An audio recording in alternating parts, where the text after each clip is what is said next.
Hey, this is David Miller with the Miller Group of Keller Williams Realty. I'm here to help you get real estate smart. All right, let's jump right into it. Renting versus buying. Boy, there's a lot of discussions out there about which one is the best thing to do.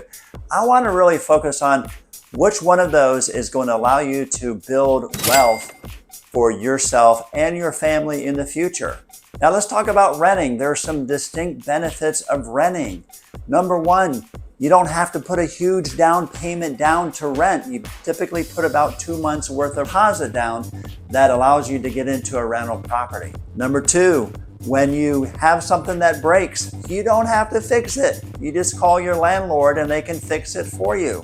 From a cost perspective, as well as not putting down a huge down payment, if something breaks, you're not responsible for it. You're not responsible for the home insurance that a typical homeowner has to pay. You're not responsible for the homeowners association fees. All that is wrapped up in there. The best thing about renting is that you are able to have flexibility that if you change jobs, you don't have to worry about selling a house and buying a new house. So it definitely gives you that flexibility. However, does it allow you to build equity? It can if you are very disciplined with your money, meaning that the money you would have spent on buying a house and down payment and all those other things, you invested into the stock market or bonds and stuff like that. Unfortunately, that typically doesn't happen. Now, the benefits of home ownership is that it's sort of like forced savings.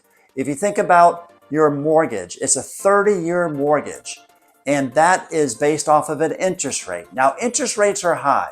Now, interest rates don't last forever. You don't have to keep that interest rate for 30 years. You can refinance when the market drops, which a ton of people did back during COVID when the interest rates were so low. However, that monthly rate is stable throughout the entire term compared to a rental property. When you have a rental property, your rent goes up every year. And during COVID, it went up like crazy, like 30 or 40%. You can't control that.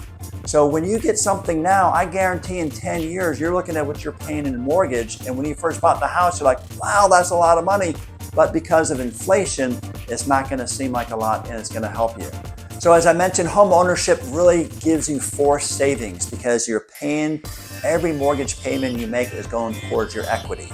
Over time, real estate appreciates on average about 4% per year. So within 10 years, depending on where you are, you should be able to double what your house was worth before. So if you are renting right now and you're thinking about buying, it's best to get in sooner than later. Yes, the interest rates are high, but as I mentioned before, you can refinance that. What's going to continue to go up is the home pricing. So if you are able to buy now, let's think about how much money would you need to buy now? The average price in Orlando is about $375,000. So you can get an FHA loan for 3.5%.